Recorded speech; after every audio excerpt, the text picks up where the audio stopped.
Assalamualaikum warahmatullahi wabarakatuh. Selamat siang dan salam sejahtera buat kita semua. Perkenalkan, nama saya David Kusmawan, dosen pada Prodi Ilmu Kesehatan Masyarakat, Fakultas Kedokteran dan Ilmu Kesehatan Universitas Jambi.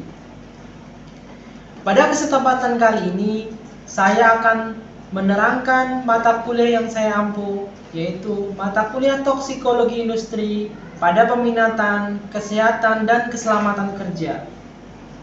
Video ini dibuat sebagai salah satu syarat pemenuhan Serdos tahun 2023 pada bagian PDD UKT-PT atau pernyataan diri dosen terkait unjuk kerja Tridharma Perguruan Tinggi dalam bidang pengajaran.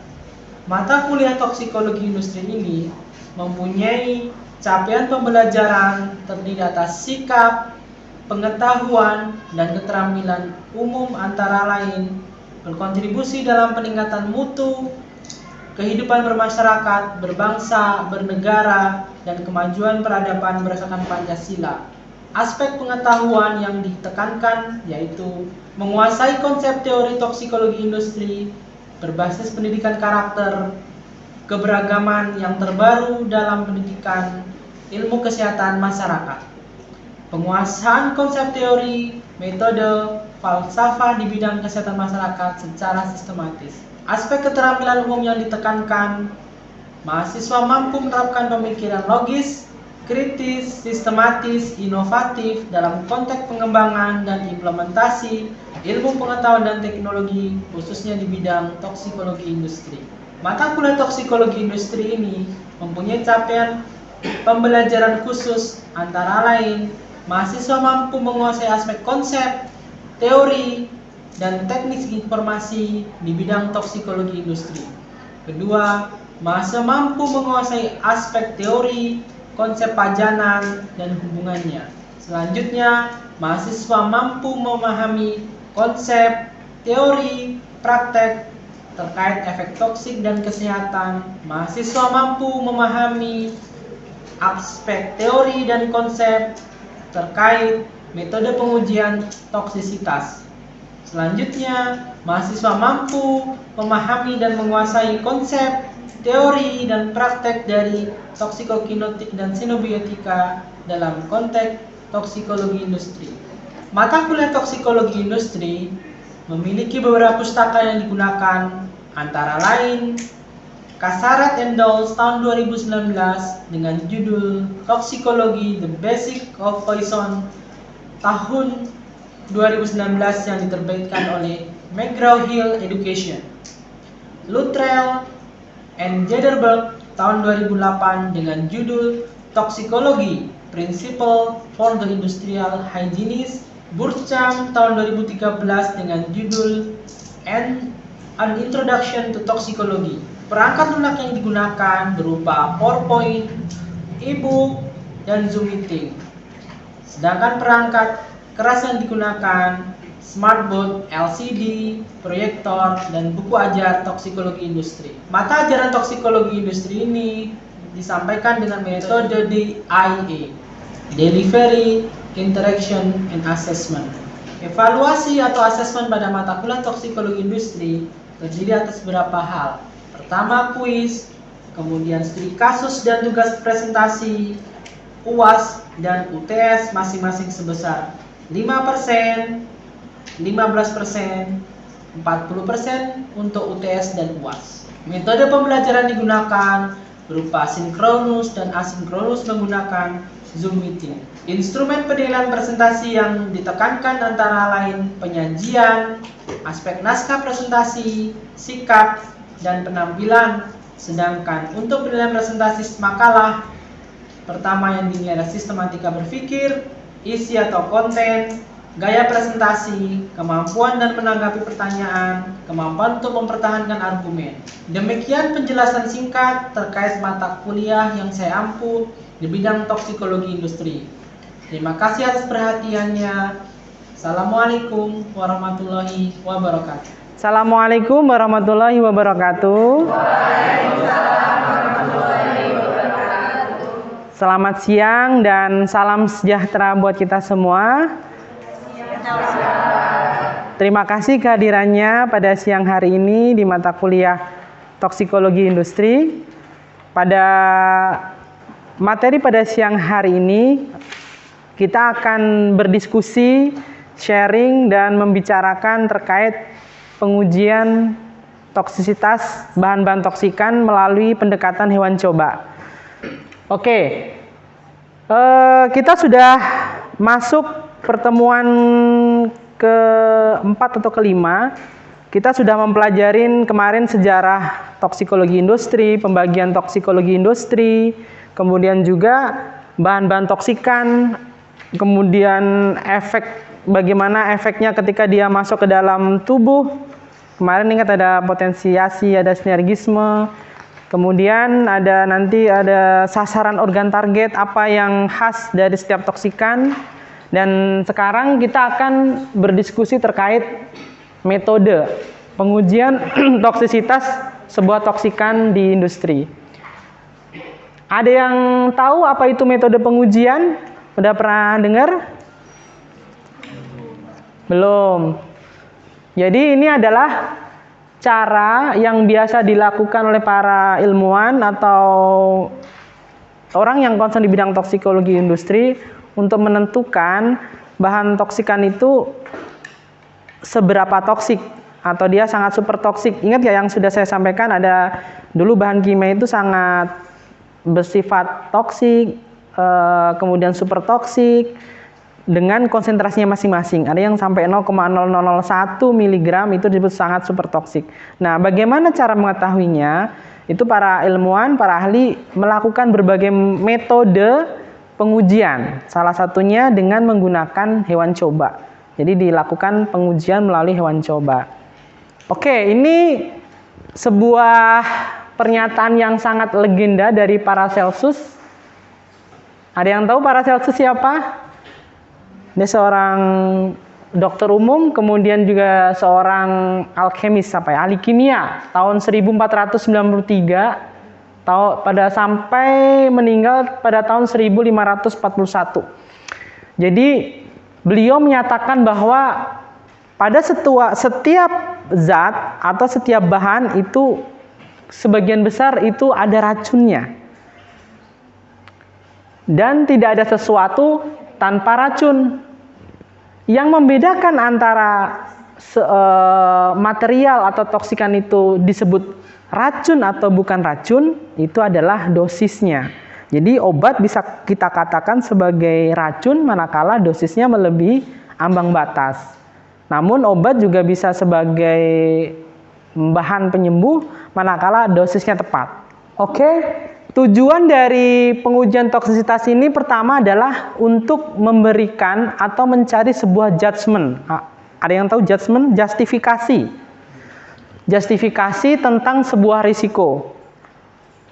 Jadi kalau kita lihat mata kuliah di K3 itu kan semua mengarah ke manajemen risiko. Supaya tahu kita melakukan manajemen risiko, salah satunya kita harus tahu sifat-sifat dasar dari bahan kimia yang mengandung racun dan lain sebagainya. Nah, dalam membuat sebuah justifikasi sebuah risiko, tentunya kita akan bermuara pada pengendalian yang tepat. Jadi kalau kita sudah tahu bahan kimia ini sangat beracun, kira-kira metode pengendaliannya itu seperti apa? Pengujian toksisitas ini biasanya ada beberapa poin yang perlu diperhatikan. Pertama, kita tidak mungkin mengujinya pada manusia. Jadi studi-studi yang dilakukan sangat tidak etis ketika racun atau toksikan tersebut diujikan ke manusia. Makanya yang dipelajarin pada manusia adalah human exposure terkait data epidemiologi. Jadi memang sudah terdapat pajanan di para pekerja, kemudian dianalisis trennya seperti apa, kemudian dilakukan studi epidemiologi. Kemudian pendekatan pengujian toksisitas ini sudah dilakukan oleh para toksikologis untuk menginvestigasi sifat racun dari sebuah toksikan atau substan atau sebuah bahan. Kemudian yang dipelajarin dalam pengujian toksisitas ini adalah sifat fisik dan kimia dari bahan yang diuji. Kita tahu kalau bahan kimia itu kan dia punya titik didih, punya titik uap, punya titik leleh, dan lain sebagainya. Nah, ketika melakukan uji toksisitas ini, para ilmuwan juga mengelompokkan struktur kimia yang mirip. Jadi, supaya yang dilakukan ini efektif, mereka juga melakukan uji-uji terhadap bahan toksikan yang mempunyai sifat kimia yang sama. Artinya ketika sudah diketahui struktur kimia atau properties dari bahan kimia toksikan tersebut, itu bisa dianalogikan dengan zat tertentu. Jadi kita tidak perlu mengujikan suatu bahan yang memiliki sifat kimia sama ke hewan coba yang berbeda. Nah, ketika kita melakukan uji toksisitas, informasi awal itu sangat penting. Karena ini adalah uji eksperimental. Informasi apa misalnya? Kira-kira kalau kita punya bahan toksikan A, kira-kira cocok untuk hewan apa ya ini? Terus kira-kira kita butuh berapa sampel hewan coba?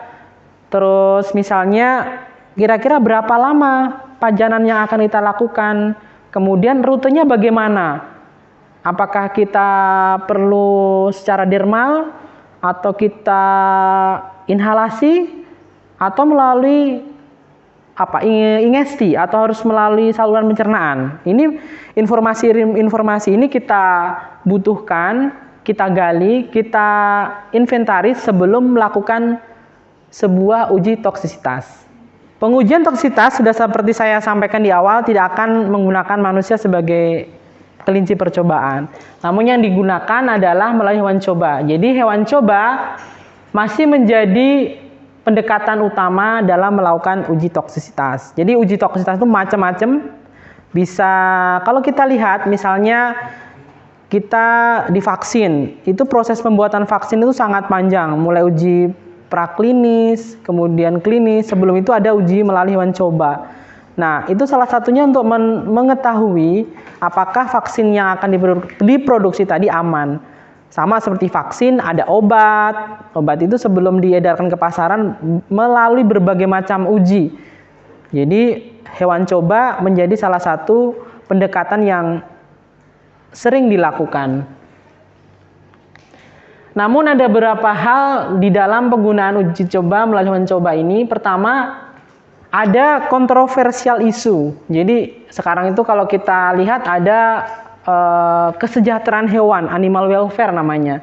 Itu para aktivis atau para ilmuwan, penggunaan hewan coba ini juga harus sesuai dengan animal welfare. Udah ada ketentuan-ketentuannya yang dikeluarkan oleh WHO maupun lembaga penelitian ketika kita akan melakukan uji coba melalui hewan coba. Kemudian sebagian besar kalau kita ingat uji toksisitas hewan coba ini ada namanya mencit. Ini bukan tikus ya, bukan tikus yang di rumah, itu bukan. Ini golongan rodent juga yang sering dipakai. Kemudian selain tikus ada kelinci, ada guinea pig, ada juga pakai kuda. Jadi kalau kita pernah dengar ada serum anti tetanus, itu menggunakan hewan kuda pembuatannya. Kemudian kalau kita melakukan pengujian toksisitas melalui hewan coba ini, banyak prosedur atau tahapan yang perlu kita lalui. Kalau kita melakukan penelitian melalui subjek manusia, itu ada namanya ethical clearance. Sama juga kalau kita melakukan percobaannya itu menggunakan hewan coba. Ada beberapa panduan yang perlu dipastikan dan perlu dilakukan penilaian apakah pengujian toksisitas yang akan dilakukan itu sudah sesuai dengan kaidah atau belum. Jadi ada sebuah komite yang akan menilai uji ini akan layak atau tidak layak atau boleh tidak boleh untuk dilakukan dalam pengujian toksisitas atau uji obat, uji vaksin. Next. Nah, kita di pertemuan sebelumnya sudah membahas terkait toksikokinetik, yaitu bagaimana perjalanan sebuah toksikan, sebuah obat ketika masuk ke dalam tubuh.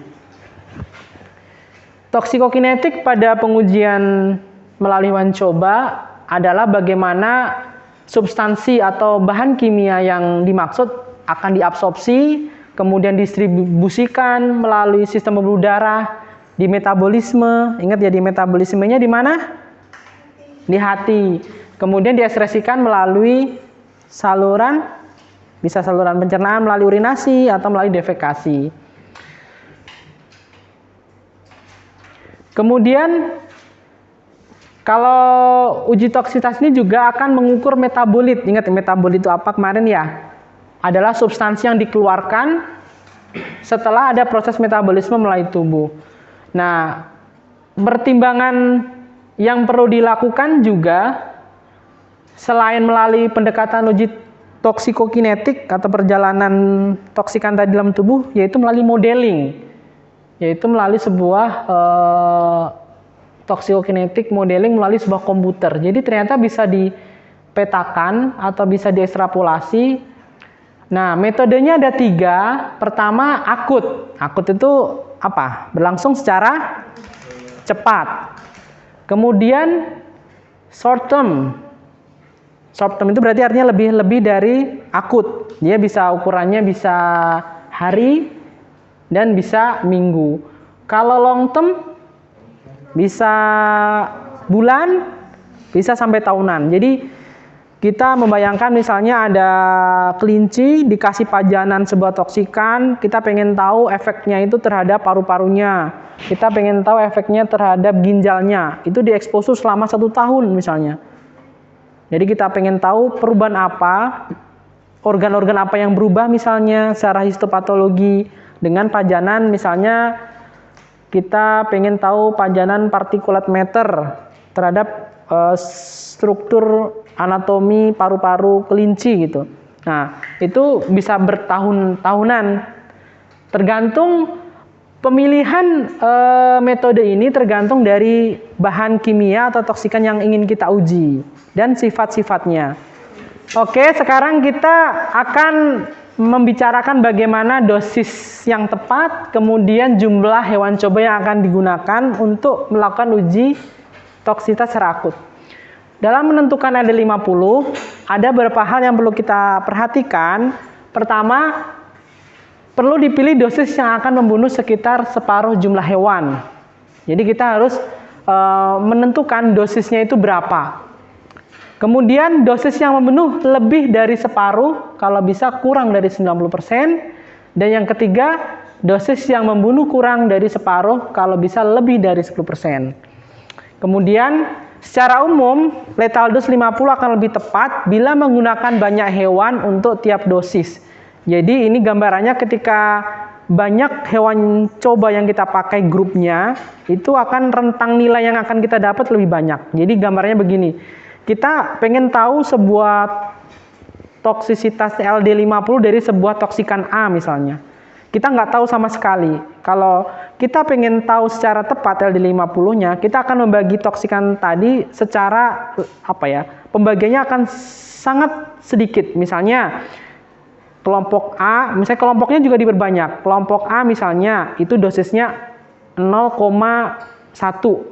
Terus kelompok B 0,2, 0,3. Artinya rentangnya itu sangat sempit. Jadi ketika kita melakukan uji toksisitas, kita akan mengetahui dengan mudah 50% populasi yang mati itu pada dosis berapa gitu. Kemudian ada perbandingan, biasanya para peneliti menggunakan 40-50 hewan per penelitian dan menggunakan rasio 1,2 atau sampai dengan 1,5. Disarankan juga menggunakan 4 hewan untuk tiap dosis dan rasio dosisnya 2:0. Jadi 4 hewan tiap dosis. Jadi ada misalnya kita ada 3 grup hewan coba, berarti ada 12 hewan coba. Karena setiap grup menggunakan 4 hewan. Kemudian ada juga Bruce tahun 85 itu mengusulkan dalam rangka memperhatikan animal welfare juga, diperlukan 6-9 untuk sekali uji saja. Jadi memang tujuannya mengurangi hewan coba yang digunakan. Next.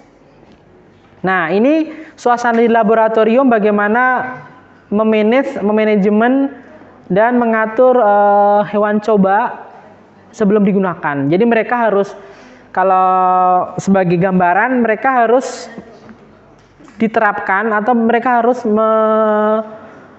diperhatikan 5 freedom-nya. 5 freedom itu kesejahteraan hewan atau animal welfare. Pertama, dia bebas dari rasa haus dan lapar, bebas dari rasa kesakitan, bebas rasa ketidaknyamanan. Supaya apa? Itu salah satunya ya. Ketika kita menggunakan hewan coba yang kita perhatikan animal welfare-nya, data yang kita hasilkan itu sangat valid. Diusahakan akan valid, pasti akan lebih valid ketika misalnya dalam menangani hewan coba, hewannya stres duluan. Jadi menggunakan hewan coba ini ada ilmunya tersendiri, bagaimana misalnya cara handlingnya. Kalau kita salah merestrain ya istilahnya, atau menghandle sebuah hewan dalam mengadministrasikan toksikan misalnya. Tadi kan ada yang hewan coba yang melalui peroral, artinya harus kita pegang. Itu ada tekniknya supaya hewannya tidak stres. Karena ketika stres, data fisiologis dari hewan coba yang kita amatin pasti akan berubah. Next. Nah, ini oral feeding menggunakan GAVAC. Jadi kalau toksikannya itu diberikan langsung secara peroral. Ini besi tapi semacam sonde ya, semacam suntikan tapi ujungnya itu tumpul. Jadi langsung disuntikan toksikan yang berupa cairan itu ke mulut tikus ini. Next. Nah, ini sama observasinya. Jangka waktu pengamatan biasanya 7-14 hari, tapi bisa lebih. Kemudian dilakukan otopsi, kemudian dilakukan pemeriksaan histopatologi. Jadi tadi prinsipnya sama ya. Dikasih perlakuan, kemudian dikasih pajanan, diamatin secara kasat mata untuk mengetahui gejala klinisnya, ditangkap, dicatat semua.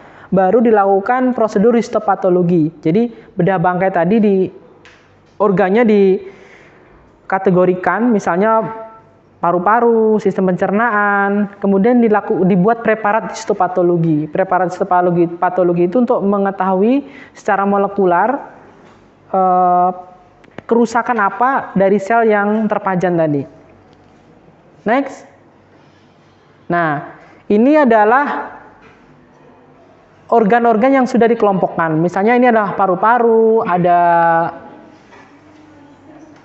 hati, kemudian ada jantung, kemudian ada testikel, ada limpa, ada ginjal. Ini untuk yang kelinci laki-laki, tikus laki-laki. Kemudian yang perempuan sama juga, ada uterus, ada ovarium, ada jantung, ada limpa dan hepar. Ini nanti kita buat preparat histopatologinya untuk mengetahui kerusakan apa yang secara mikroskopis pada organ-organ yang dimaksud. Baiklah, setelah kita banyak berdiskusi terkait uji toksisitas hewan coba, kita akan membahas sedikit dengan cara berdiskusi kelompok dengan tema yang terkait. Nanti tugasnya saya kirimkan ke Sipen. Nanti akan dibagi ke 3 kelompok untuk mendiskusikan sebuah penelitian bagaimana uji toksisitas ini dilakukan melalui hewan coba. Nanti setiap kelompok tugasnya akan mempresentasikan isi dari materi yang dibawakan. Mengerti? Oke.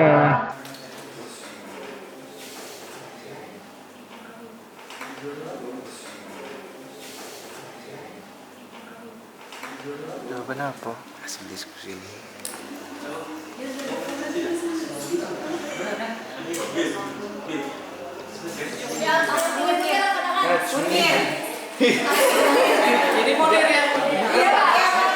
sini kelompok 2 membahas tentang jurnal yang berjudul Paparan Polusi Udara Akibat Lalu Lintas yang menyebabkan perubahan integritas mikrovaskular otak dan peradangan pada tikus betina. Nah, berdasarkan jurnal yang kami baca, jurnal tersebut mengkarakterisasi efek paparan inhalasi terhadap emisi kendaraan campuran atau MVE serta serta keberadaan hormon seks betina di SSP atau sistem saraf pusat pada tikus betina yang mencakup kelompok ovariektomi dan ovarium.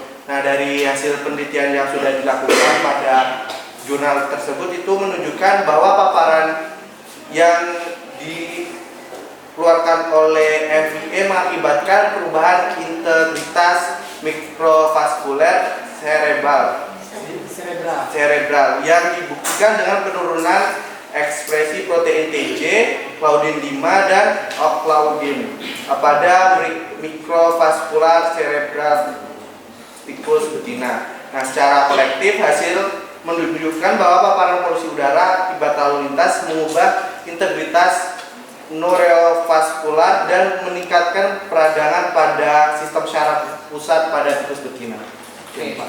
Jadi jurnal yang kami dapat itu membahas tentang paparan arsenik pada masa prenatal, yaitu masa ibu hamil. Jadi di sini mereka melakukan penelitian yang bertujuan untuk mengkarakterisasi dampak jangka panjang dari paparan arsen anorganik pada pertengahan kehamilan terhadap paru-paru, jantung, dan sistem kekebalan tubuh. Di penelitian ini, penelitinya melakukan uji toksisitasnya pada hewan model tikus C57BL strip 6. Nah, tikus ini dipaparkan dari kehamilan ke-9 hingga lahir dengan 0 atau 1000 natrium arsenik dalam air minum. Lalu keturunan laki-laki dan perempuan yang dinilai pada usia dewasa, usia 10-12 minggu, tidak menunjukkan efek yang signifikan terhadap hasil pemulihan setelah cedera dan perfusi iskemia, namun menunjukkan peningkatan hiperresponsif saluran napas dibandingkan dengan kontrol. Nah, jadi dari penelitian ini didapatkan beberapa hasil. Yang pertama, mereka melihat dampak ke kesehatan vital dan umum, karakterisasi pernapasan, cedera iskemik jantung, karakterisasi respon terhadap penyakit menular, dan juga karakterisasi sel imun paru. Yang dimana dari lima hal yang dilihat oleh peneliti itu memiliki hasil yang berbeda-beda atau dampak yang berbeda-beda. Terus untuk karakterisasi respon terhadap penyakit menularnya juga tidak ditemukan pengaruh yang signifikan dari paparan arseniknya terhadap jumlah pembentuk koloni setelah infeksi tuberkulosis pada 1, 7, atau 28 hari pasca infeksi. Terus selanjutnya hasil yang terakhir itu karakterisasi sel imun paru. Sel imun paru ini dikarakterisasi menggunakan flow cytometry, khususnya jumlah total sel yang diperoleh dari tikus betina dan tikus jantan yang terpajan arsenik sebelum lahir ditemukan secara signifikan lebih tinggi dibandingkan dengan tikus yang tidak terpajan oleh arsenik. Terus meskipun ada perbedaan ketika kita mengevaluasi jumlah sel hidup sebagai frekuensi dari total sel, hewan yang terpapar cenderung memiliki persentase hidup lebih rendah dibandingkan dari hewan yang tidak terpajan oleh bahan arsenik tadi.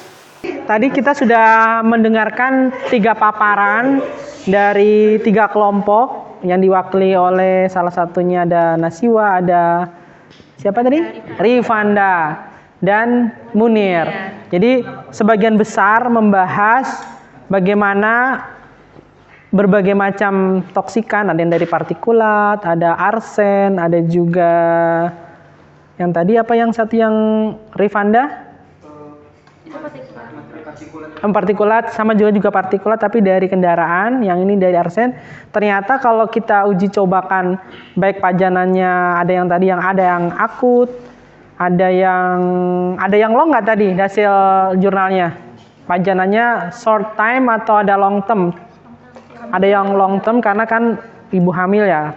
Nah, semuanya mempunyai dampak terhadap aspek kesehatannya, ditinjau dari organ-organnya.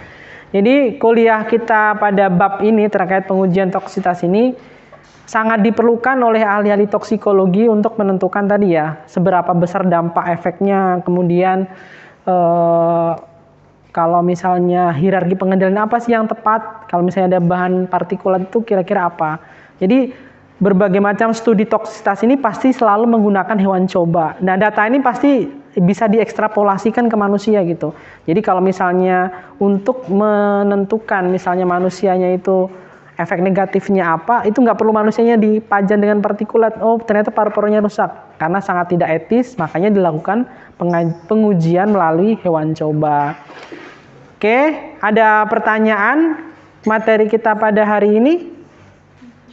Cukup. Kalau tidak ada, saya akhiri. Terima kasih. Assalamualaikum warahmatullahi wabarakatuh.